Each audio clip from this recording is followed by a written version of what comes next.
Love with pride, live with joy. Ating iwagayway ang kalusugang makulay. This is a very meaningful and inspiring celebration. We extend our heartfelt gratitude to everyone who made this event a success. Today, we are not only celebrating diversity and inclusion, we celebrate health, empowerment, unity, and the vibrant spirit of our LGBTQIA+ community. I saw the sun begin to dim and felt that winter wind blow.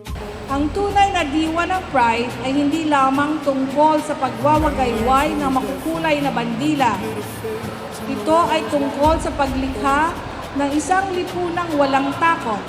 Ang isang tao na humingi ng tulong, magpakonsulta at alagaan ang kanyang kalusugan.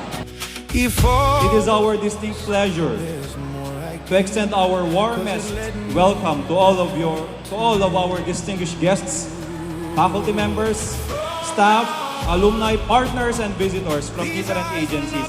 Maraming salamat po for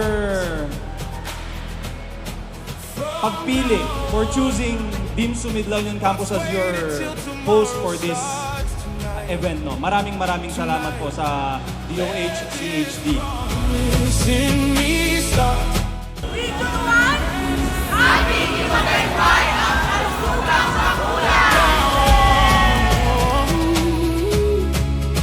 Nandito tayo upang ipaalala sa bawat isa ang isang simpleng katotohanan. Ang bawat tao ay may dignidad, may halaga at karapat-dapat sa malasakit at serbisyong pangkalusugan.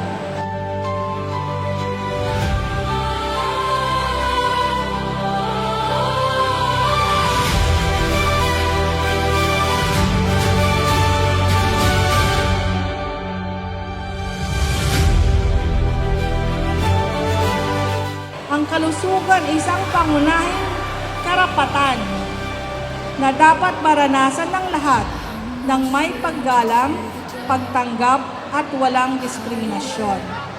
Kaya naman, isinusulong natin ang serbisyong inklusibo para sa komunidad na makulay. Isang pangakong walang maiiwan at walang mahuhusgahan. Sana po, you are free to express yourselves. Hinihikayat namin ang bawat isa na lumapit sa pinakamalapit na health center. Nais naming maramdaman ninyo na inyong health center ay isang ligtas na lugar.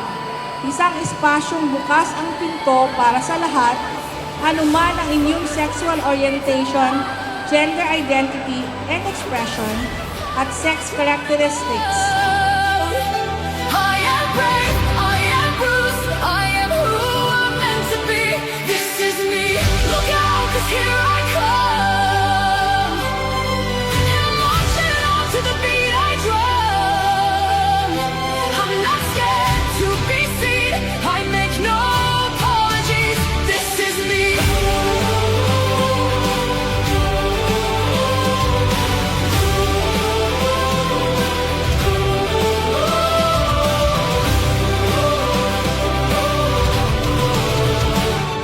Another round of bullets hits my skin.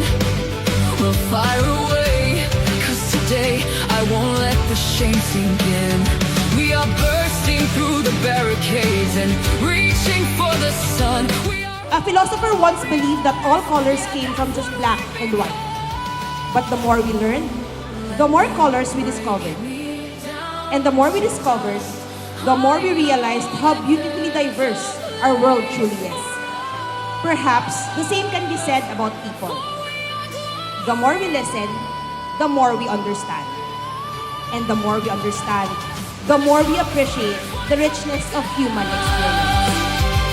I'm gonna stand and fight, I'm gonna drown them out.